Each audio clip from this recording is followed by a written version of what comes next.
9 integrantes de una presunta red de coyoterismo que enviaba migrantes a Estados Unidos a través de México fueron detenidos en 7 allanamientos realizados en Azuay y Pichincha.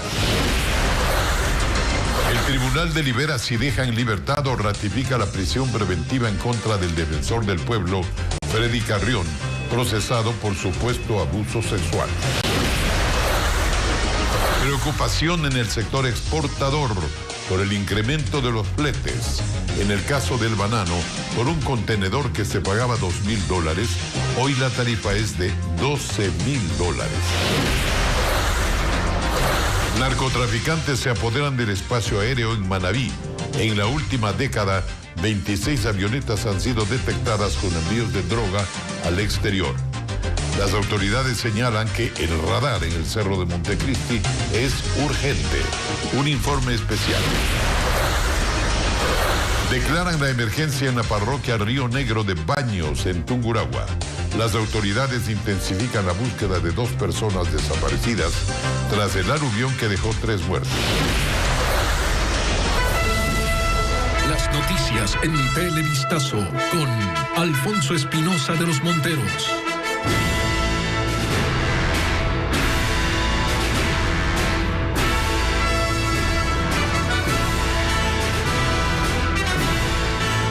¿Qué tal, amigos? Buenas noches. Les informamos que 9 personas fueron detenidas en un operativo contra el tráfico de migrantes en Pichincha, Azuay y Cañar.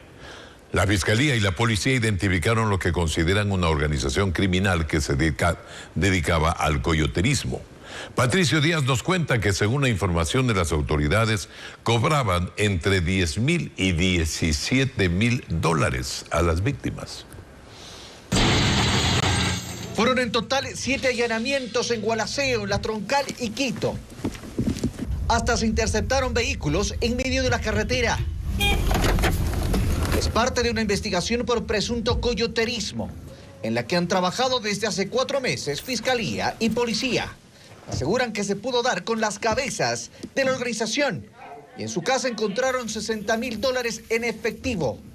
Según las autoridades, ofrecían supuestamente tours y pasajes a México. Con una fachada de legalidad, pero al momento que ya son trasladados hasta el aeropuerto y llegan hasta otros países, ahí es en donde llega la penuria. Con sus contactos en el exterior, introducirlos ilícitamente en los Estados Unidos. Captaban así a sus potenciales clientes, a quienes les cobraban $17,000 por menor de edad y $15,000 por cada adulto.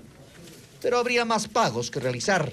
Los viajeros, cuando ya están en el extranjero, son amenazados por estas estructuras criminales en las que si no pagan un valor adicional, no son cruzados, son devueltos o peor aún, ellos padecen de secuestro en otro país. La investigación determinó que utilizaban al menos 3 rutas. Un vuelo directo Quito-México, otro Quito-Bogotá-Panamá, México. Y se daban el lujo hasta de contratar vuelos charter que los llevaban desde Quito a Guatemala. Luego hacían que sus clientes lleguen por tierra a México y después, en todos los casos, lo más duro, los hacían cruzar la frontera a Estados Unidos. Recordemos que hace semanas, meses, no se necesitaba visas para viajar o visa para viajar a México y es ahí donde ellos aprovechaban. En Quito se detuvo a 3 personas. Este ciudadano estaba en una vivienda en el norte de la capital. Allí se encontraron diferentes tipos de documentos, listas de una hostal, cuadernos con nombres, pero en los allanamientos además se hallaron letras de cambio y escrituras. Sirviendo de garantía para las estructuras criminales de que va a ser pagado. Otro de los operativos fue en un hostal también en el norte de Quito, donde según la policía se alojaba durante días y hasta semanas a las personas que buscaban viajar. Este allanamiento se ejecutó en Gualaceo, ahí también fueron detenidas otras 2 personas, se buscó hasta debajo de los colchones y se ubicaron diferentes tipos de evidencias. Son en total 9 detenidos. La audiencia sobre este caso se debía realizar en Gualaceo, provincia de Azuay, donde la Fiscalía inició la causa. La pandemia ha provocado un notorio incremento en la migración aquí desde el Ecuador, especialmente hacia México, con destino final a Estados Unidos. Juan Carlos Aixprúa nos presenta reveladores datos. Sí, Alfonso, las cifras de la situación migratoria de ecuatorianos son preocupantes, alarmantes. Este año, 111.600 compatriotas viajaron a México. Sin embargo, 69.080 no han regresado. Esto significa que son 42.600 los que sí retornaron a Ecuador. Las autoridades indicaron que 62.000 ecuatorianos han sido detenidos precisamente en la frontera entre México y los Estados Unidos.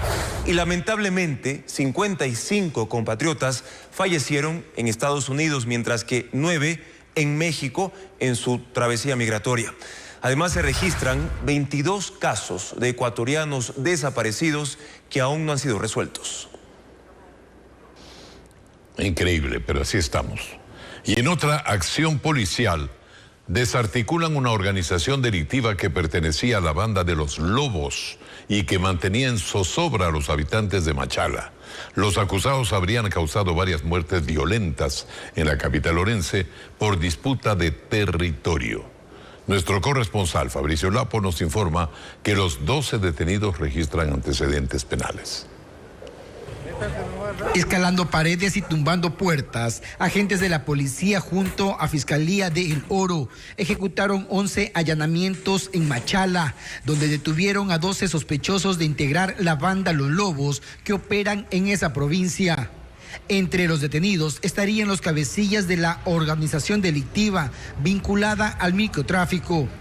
Se ha desarticulado una de las estructuras que tenía en zozobra y causaba conmoción social porque sus integrantes en esta disputa de territorio para el control de la comercialización indebida de sustancias sujetas a fiscalización generaban violencia. En los allanamientos encontraron armas de fuego, droga, dinero en efectivo, además de las motos y vehículos en los que expendían las sustancias y se movilizaban para cometer los crímenes. Los 12 aprehendidos registran antecedentes penales por robo, porte de arma, tráfico de droga y asesinatos. Durante 3 meses de investigaciones, la policía analizó escuchas telefónicas y determinó el rol que cumplían cada uno de los integrantes de la banda. Quienes se encargaban de repartir la droga en bicicleta, a domicilio. De acuerdo a datos de inteligencia de la policía, en El Oro operan las bandas de los Choneros y los Lobos. La jueza de garantías penales de Machala dictó prisión preventiva en contra de los 12 detenidos. Y en la Corte Nacional se resuelve si el defensor del pueblo, Freddy Carrión, permanece o no en prisión, ya que es investigado por presunto abuso sexual. Jacqueline Rojas está en la Corte y a ella le preguntamos pues si hay alguna resolución de los jueces, Jackie. Alfonso y amigos, buenas noches. Aquí en la Corte Nacional sigue la expectativa, pues el tribunal se retiró a deliberar a las 3:30 de la tarde y convocó a las partes para las 18:30. Pese a que estuvieron ya tanto aquí en la Corte como por vía telemática, la secretaria del tribunal salió nuevamente para decir que los jueces continúan deliberando y que esperan reinstalar esta audiencia para conocer la decisión a las 19:30, es decir, en unos minutos más. Como bien indicabas, lo que está en juego es la libertad del defensor del pueblo, Freddy Carrión, o que los jueces ratifiquen la medida de prisión preventiva que él cumple desde el pasado 17 de mayo en la cárcel 4 de Quito, acusado de posible abuso sexual. En la mañana, en esta audiencia que empezó a las 11 de la mañana, intervinieron los abogados de Freddy Carrión indicando que para ellos su detención habría sido ilegal y que la prisión preventiva que él está cumpliendo es arbitraria. Dijeron que él fue víctima de una trampa, de un montaje. Del otro lado, la Fiscalía se opuso a que se levante la prisión preventiva y también intervino el abogado de la mujer que comparece como víctima de posible abuso sexual. Seguimos aquí en la Corte Nacional entonces pendientes para conocer si a las 7:30 de la noche en efecto ya se reinstala esta audiencia y saber así cuál será la decisión que tome el tribunal. Seguimos pendientes, regresamos de estudios. Muchas gracias, Jackie, por este informe en directo. Y el gobierno anunció la eliminación del impuesto a la salida de divisas para las aerolíneas nacionales y el transporte naviero, como parte de la reforma tributaria. Paul Romero nos cuenta cuál es el objetivo. De a poco el gobierno va revelando parte de la reforma tributaria que enviará en los próximos días a la Asamblea Nacional. Este martes el ministro de la Producción anunció la eliminación del 5% de la salida de divisas para dos sectores importantes de la economía. Es el ISD para líneas aéreas locales y el ISD para navieras y cargueras. En el Ecuador operan 3 aerolíneas de bandera nacional. La eliminación de este impuesto representaría un beneficio para esta industria de más de $2 millones anuales. Va a haber un ahorro, digamos así, porque ni siquiera es beneficio. Las aerolíneas están en una crisis brutal para poder mejorar su competitividad, seguramente abrir nuevas rutas. Con mayor oferta tenemos mayor competencia y esto va a permitir que los precios y las condiciones de compra de los boletos se mejoren en el país. Pero la principal expectativa del gobierno es el efecto de la eliminación del impuesto a la salida de divisas para las aerolíneas internacionales. La eliminación de este impuesto nos hará más competitivos y beneficiará a miles de negocios medianos y pequeños en el campo turístico. La industria del turismo es una de las más afectadas por la pandemia. Según datos oficiales, $1.500 millones han dejado de percibir. Para reactivar este sector, el gobierno decidió apostar por el turismo internacional. Vamos a elevar la promoción del turismo a política de Estado. El turismo debe de ser sustentable. Según el régimen, la eliminación del impuesto a la salida de divisas además fortalecerá la política de cielos abiertos en el Ecuador. Esta madrugada fue detenido un miembro de la Fuerza Aérea Ecuatoriana acusado de intentar ingresar artículos prohibidos a la cárcel de Cotopaxi.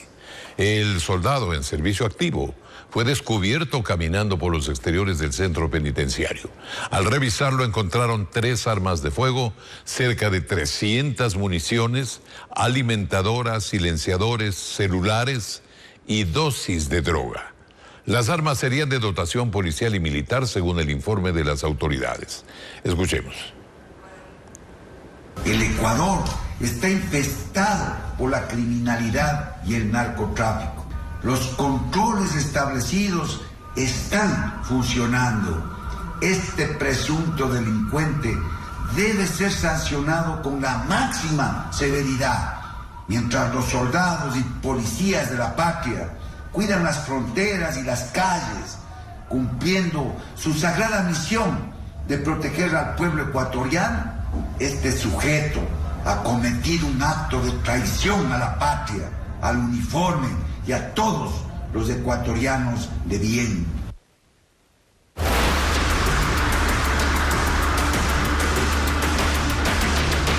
Radar en Cerro Montecristi. En una década, 26 narcoavionetas han sido retenidas en el país. Pero solo en este año, 7 aeronaves fueron detectadas en vuelos clandestinos. Para el gobierno es urgente entonces la operación de nuevos radares que vigilen nuestro espacio aéreo. El Cerro de Montecristi es el sitio elegido para uno de ellos. Y William Young nos tiene la segunda entrega de este informe especial. Desde allí. Abandonadas en pistas clandestinas, otras en medio de plantaciones, aunque en algunos casos solo se encontraron partes de ellas luego de estrellarse, la mayoría cerca al Cerro Montecristi. Su ubicación es estratégica, está a 11 kilómetros de Jaramijó, uno de los principales puertos contaminados por actividades de narcotráfico. Está a 19 kilómetros del Aromo, donde se había instalado una enorme pista ilegal para el aterrizaje de avionetas. Y a 140 kilómetros del límite provincial con Santa Elena, otro punto importante para la operación del tráfico de drogas. Desde 2012 no hay año en que no se detecten estas aeronaves usadas por los cárteles que operan en nuestro país. Las Fuerzas Armadas han identificado corredores aéreos, que son rutas de vuelos ilegales que salen de Centroamérica, viajan por el Océano Pacífico y al estar frente a Ecuador giran 90 grados, ingresan por Manabí, volando a baja altura para no ser detectadas y luego aterrizan para cargar la droga. Son cerca de 14 horas de vuelo.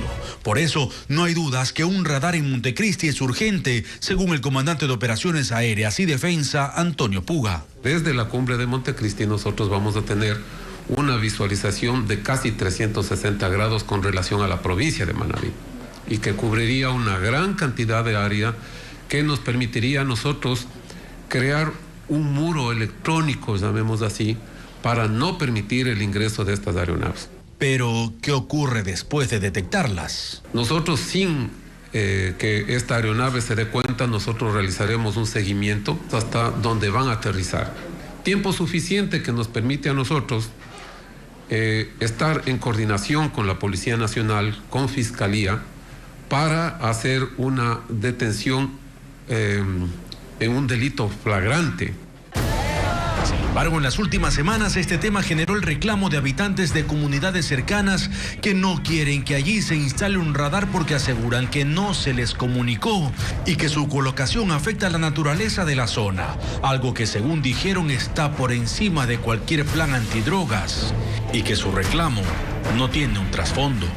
No es auspiciado por los narcotraficantes, sino es un deber de todo montecristense, nacido de las entrañas de la tierra del único general que ha tenido el Ecuador, como es el general Eloy Alfaro Delgado. Pero no todo está en el aire. El ministro de Defensa, Fernando Donoso, explicó que este plan antidrogas también incluye operaciones militares en el mar. Hemos incrementado los vuelos de exploración aeromarítima en coordinación con la guardacostas de los Estados Unidos. El Cerro de Montecristi, un punto geográfico disputado por las organizaciones de tráfico internacional de drogas, en la mira de las autoridades.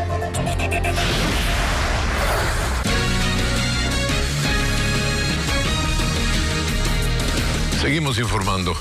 Las autoridades declararon la emergencia en la parroquia Río Negro del Cantón Baños, provincia de Tungurahua, luego de las muertes y destrozos ocasionados por el aluvión presentado durante la noche de este domingo. Miembros de varias instituciones continúan los esfuerzos para localizar a 2 personas que continúan desaparecidas. José Carlos Alvarado nos dirá cómo avanza esta situación.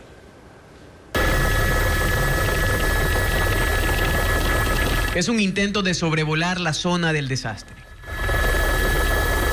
Personal del Cuerpo de Bomberos y la policía arribaron al río La Estancia, que pasa por la parroquia Río Negro del Cantón Baños. Allí miembros del ejército se sumaron a los esfuerzos de continuar con la búsqueda de 2 personas que desaparecieron, luego del aluvión que se presentó durante la noche de este domingo después de las intensas lluvias. La zona fue declarada en emergencia por el COE cantonal. Luis Silva, alcalde de Baños, explica que con esto podrán recurrir a más ayuda por este desastre. 3 cadáveres fueron hallados y aún se buscan a 2 personas reportadas como desaparecidas. 2 de ellos pertenecientes a la hidroeléctrica Topo, que tiene sus instalaciones en la parroquia. Un guardia de un emprendimiento de pesca deportiva y 2 habitantes del sector. Esas son las 5 personas. Hay preocupación porque las autoridades aún no han podido observar el lugar donde el río se estaría represando, ni siquiera por aire, por lo que esperan que las condiciones climatológicas mejoren este miércoles. Todavía no ha podido el helicóptero de la policía poner la zona con el objeto de identificar si no existe represamiento de agua, lo que sería problemático. Esta situación alerta a la mesa que atiende la emergencia debido al riesgo que representa para los rescatistas. Que vaya a haber algún deslizamiento que pueda producirse o de nuevo deslizarse la montaña y represar al río. Es por eso que la importancia de llegar al lugar donde se inició este aluvión, a fin de tener los datos y poder trabajar con mayor tranquilidad, de ya no tener ningún embalse en la parte superior. 50 personas habían quedado incomunicadas por la caída de varios puentes, pero recientemente fueron rescatadas por las autoridades. 2 muertes violentas se registraron anoche en el norte y sur de Guayaquil. En uno de los casos, la víctima era un guardia de seguridad que recibió al menos 7 disparos. La policía analiza los videos de las cámaras de seguridad para dar con los sicarios. El crimen más reciente ocurrió a la medianoche de este lunes en las calles Maracaibo y la 22, en el suroeste de Guayaquil. Allí asesinaron con al menos 7 impactos de bala a un hombre de 41 años identificado como Ever Coronel, quien trabajaba como guardia de seguridad. Según información preliminar, los sicarios, tras cometer el hecho, habrían huido en una motocicleta. Tanto familiares del occiso como agentes especializados de la policía evitaron dar declaraciones. Pero este no fue el único caso. Más temprano, en la cooperativa 8 de Mayo, en el sector de la Juan Montalvo, en el noroeste de la ciudad, otro hombre fue baleado y llevado hasta un hospital, donde se confirmó su muerte. Han pasado en una motocicleta 2 ciudadanos y uno de esos se ha bajado y ha empezado a disparar en contra del ciudadano que fallece. Tiene 3 impactos de proyectil, tiene en el sector del abdomen y en el tórax. Según la policía, el fallecido era conocido en el sector y registraba 2 detenciones. Alias Chumo, le han sabido indicar aquí, ha tenido en su sobra aquí el sector también de aquí de la Juan Montalvo. Con los videos de las cámaras de vigilancia de ambos sectores, los agentes iniciaron la búsqueda de los autores de estos asesinatos. El municipio de Guayaquil suma a sus filas al general de la policía en servicio pasivo, Víctor Arauz, para que él sea el nuevo coordinador de seguridad ciudadana. William Young nos informa que el nuevo funcionario municipal coordinará las acciones desde el Cabildo en un plan que incluye a miles de agentes metropolitanos y guardias privados. Hace un mes dejó la policía porque un informe técnico de la Comisión de Calificación de la institución, integrada por varios oficiales, recomendó su salida. Y hoy fue presentado en Guayaquil como el nuevo coordinador general de seguridad municipal. La alcaldesa Cintia Viteri explicó por qué. Estuvo dentro de la Policía Nacional guayaquileño que se encargó de Guayaquil y de toda la zona 8, que conoce todos los puntos calientes de la ciudad de Guayaquil en materia de seguridad. El general Víctor Arauz, ahora en servicio pasivo, liderará las acciones de seguridad desde el Cabildo. Advirtió que no se meterá en las competencias de la policía porque ahora su función es otra, pero espera tener las puertas abiertas para que sus propuestas sean escuchadas en la institución a la que sirvió por 37 años. El principal objetivo justamente es coordinar con todas las instituciones que tienen que ver con el bienestar y la seguridad de la ciudadanía, con todas las direcciones, corporaciones, empresas privadas.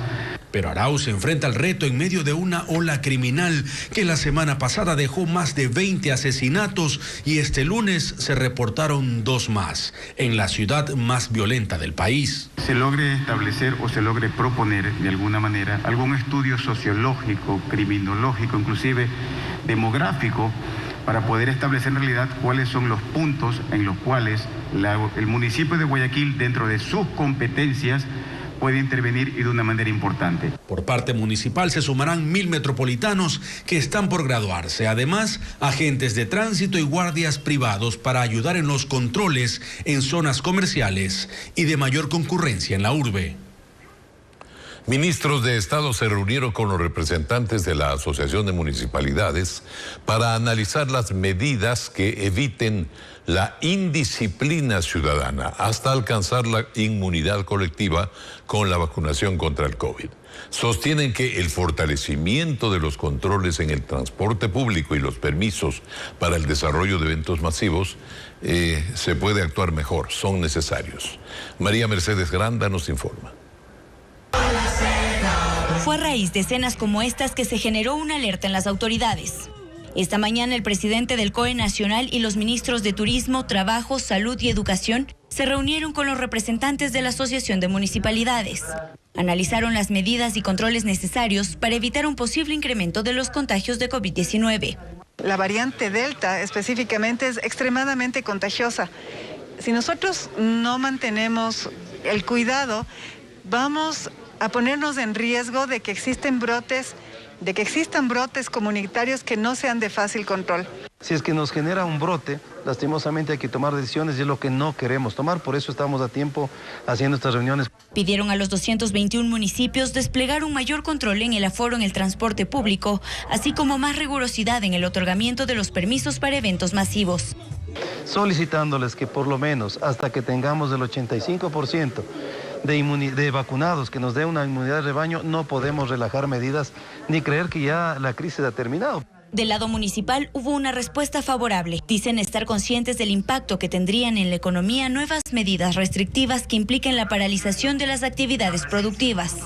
Yo invito a todos los alcaldes a asumir con mayor responsabilidad la crisis sanitaria y a su vez la crisis económica, que es necesaria la reactivación económica, pero con responsabilidad. Las autoridades de gobierno sostienen que la ejecución de planes piloto y protocolos es la única manera de controlar el incremento de contagios de COVID-19 para garantizar la reactivación económica.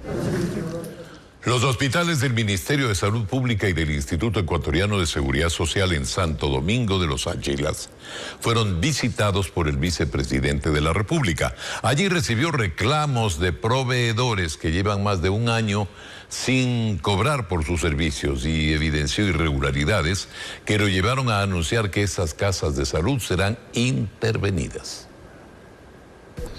Ahora estuvo en Santo Domingo el vicepresidente de la República recorriendo los hospitales de la ciudad. Allí lo esperaban pacientes y proveedores de las clínicas de diálisis para exigir el pago de 13 meses de servicios. La deuda asciende en muchos millones, sin embargo, pues, dada la oportunidad que usted está aquí, pues, quisiera que de alguna manera nos escuche, que atrás de nosotros existen también familias, hay nuestros pacientes. Con pancartas estaban, indignados estaban, y es que los pacientes requieren de las diálisis para mantener la salud y la vida. Sabemos que el trámite está en el Ministerio de Finanzas, pero no nos dan hasta ahora ninguna solución, no nos han dado fecha. El segundo mandatario habló con ellos, les dijo que el proceso será atendido. No les vamos a dejar solos, lo sé como médico, no como vicepresidente, como médico sé la necesidad, así es que ahora como vicepresidente les voy a ayudar. Luego del recorrido y de verificar problemas en el agendamiento de citas, así como en la entrega de medicinas, el vicepresidente indicó que los hospitales del IES y del Ministerio de Salud serán intervenidos. El costo de los fletes para exportaciones e importaciones se ha incrementado considerablemente. Enviar productos a China, por ejemplo, puede costar hasta $15,000. Debido a los problemas logísticos que ha generado la pandemia en los principales puertos del mundo. Juan Carlos Aisprúa afirma que esto sí se podría reflejar en el costo del producto. Se trata de una crisis mundial de logística y rutas navieras que ha generado un significativo tráfico marítimo en los principales puertos del mundo y por ende la demora en el tránsito regular de productos, dice Javier Rosero, vicepresidente ejecutivo de la Federación Ecuatoriana de Exportadores. Un par de puertos en China que tuvieron novedades respecto a contagios de COVID-19 en su personal han tenido que cerrar o demorar sus operaciones y eso hace que los buques tengan un periodo de espera mucho más amplio y por lo tanto no tienes buques ni contenedores que están circulando normalmente en el periodo y el tiempo de la ruta que debería cumplirse. Revela que en el caso de Ecuador, por ejemplo, un contenedor con banano hacia el continente asiático antes de la pandemia costaba unos $2,000. Ahora cuesta $12,000, es decir, $10,000 más. Incluso puede llegar a los $15,000. Entonces el mundo, la capacidad mundial que tenemos de contenedores y de buques no estaba preparado con la disponibilidad suficiente como para soportar toda esta cadena de demoras. Y claro, mientras no incorpores construcción de nuevos contenedores o más buques dentro de la ruta, esto no se va a normalizar. Este incremento de costo de fletes a escala mundial por los problemas logísticos podría incidir en el precio de productos, materias primas e insumos de otros países que se importan para Ecuador. Entonces, todos esos gastos está pagando el público en general, el consumidor. Y son gastos que no genera nuestra empresa, ni nuestras empresas. Se generan, son gastos exógenos que nos llegan y nos caen y realmente tenemos que reponer esos gastos. Y que esto es un problema adicional a los altos costos para producir en el país. La desaduanización aquí en el país sigue siendo un escollo y es una tramitología y esos son costos. El sector exportador espera que entre las reformas económicas que anunciará el gobierno en los próximos días, se tome en cuenta también a esta actividad productiva. Bien, ahora hacemos un nuevo contacto con Jacqueline Rodas, que tiene un informe actualizado sobre la situación del defensor del pueblo, Freddy Carrión. Está en la Corte Nacional. Adelante, Jacqueline. Alfonso y amigos, nos conectamos nuevamente porque ya ha anunciado su decisión el tribunal y el defensor del pueblo, Freddy Carrión, acaba de sufrir un nuevo revés judicial. El tribunal rechazó el recurso de apelación presentado por la defensa de Freddy Carrión y esto como consecuencia tiene que se ratifique la prisión preventiva. Él continuará detenido en la cárcel 4 de Quito. El tribunal lo que ha dicho es que en su momento el rechazo al habeas corpus fue debidamente sustentado por los jueces del otro tribunal y que en la audiencia de hoy la defensa de Freddy Carrión no ha podido justificar debidamente que la medida de prisión preventiva haya sido arbitraria. Es decir, que el defensor del pueblo continuará en la cárcel 4 de Quito. Además, hoy nos han informado que la audiencia de juzgamiento ya se ha fijado para el 17 de septiembre. Desde esta información de última hora aquí en la Corte Nacional de Justicia se rechaza la apelación y Freddy Carrión continuará detenido. Alfonso. Muy bien, muchas gracias Jacqueline por el informe. Muy bien, y vamos a otros temas, amigos. En la provincia de Los Ríos rige desde hoy una ordenanza que prohíbe la movilización de 2 hombres en una moto. La medida busca combatir el aumento de la delincuencia. Habrá también intervención de militares y policías en las zonas peligrosas. Nuestro corresponsal Marlon Melo con el reporte. Con la intención de frenar la creciente ola delictiva y de muertes violentas que vive la 4ª provincia más poblada del país, desde hoy en la capital de Los Ríos empezó a regir la ordenanza Babahoyo Más Seguridad, que impide a 2 hombres trasladarse en una motocicleta durante las 24 horas. Esto debido a que en la mayoría de casos las motocicletas son usadas por los zampones. Julio Chévez, agente municipal de tránsito, detalló cuál es la sanción para quienes infringen la normativa. Se procede a la retención del vehículo por 48 horas. En caso que reincida, será por 72 horas con multa de 5% del salario básico, lo que es $20. Mientras que desde el auditorio del Comando de la Policía, la gobernadora Génesis Blum aseguró que desde este martes se endurecen los operativos en los 13 cantones fluminenses. Ahora al trabajo policial se suma la presencia de militares. Lo que se va a lograr es que vamos a ir a los lugares donde realmente está el índice delincuencial alto. El nuevo comandante de la policía en Los Ríos, William Martínez, manifestó que otra de las estrategias es la llegada de más uniformados que integran los grupos tácticos para desarticular a las bandas que están causando zozobra en la población. Es necesario el incremento de personal y con el diagnóstico que se va a presentar en los días siguientes se podrá definir para cuándo será intervenida la zona 5 en la provincia de Los Ríos. Para este miércoles en la tarde se ha convocado a una segunda marcha ciudadana contra la delincuencia, denominada Paz para Babahoyo. ¿Cómo la hemos denominado? Todos los días quienes transitan por el centro histórico de Quito pueden evidenciar la situación de decenas de personas sin hogar, quienes duermen en plazas y en las puertas de las iglesias. A diario recorren las calles en busca de comida o refugio. Brian Méndez estuvo en el casco colonial y nos muestra la situación. Ingresar a Quito no suele conocer su cultura, tampoco encontrarse con un sector turístico, sino también palpar realidades de los habitantes de la calle, los sin techo. Y a veces somos alcohólicos, esa es nuestra falla. Le dan las espaldas a mis hijos. Dar cifras de cuántos habitantes de calle existen en Quito es imposible, más aún cuando desde la pandemia la situación se incrementó considerablemente. Roberto es una de las tantas personas que a diario transitan por las calles de Quito.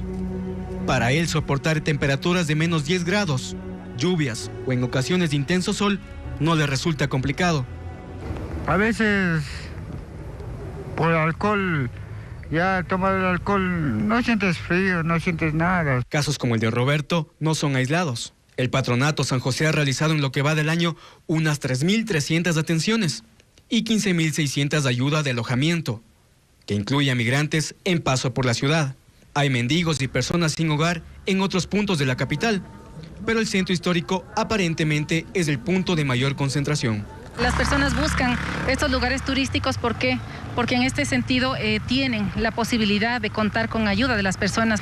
Pueden ellos también ver la posibilidad de pronto de hacer algún tipo de gestión como venta ambulante, o por otro lado también recibir el apoyo, ¿no?, de las personas y turistas que alrededor se encuentran. Varias de estas personas están sumergidas en mundos caóticos. Para ellos se ha vuelto un entorno de vida, afectados por la pobreza y las desigualdades, en los que las drogas, el alcohol, la violencia son una realidad.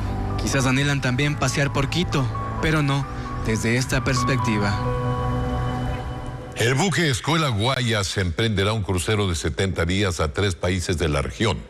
La Armada Nacional organiza esta travesía tras más de un año sin expediciones en aguas internacionales a causa de la pandemia.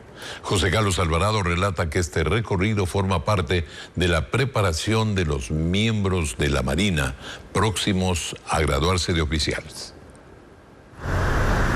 El emblemático buque Escuela Guayas se alista para una nueva aventura. La Marina ha organizado el crucero número 32 de esta embarcación, como parte del proceso de formación de los guardiamarinas. Este viernes el buque saldrá desde Guayaquil, visitará varios puertos de Perú, pero también llegará a Centroamérica. Específicamente ingresará a El Salvador y también Panamá.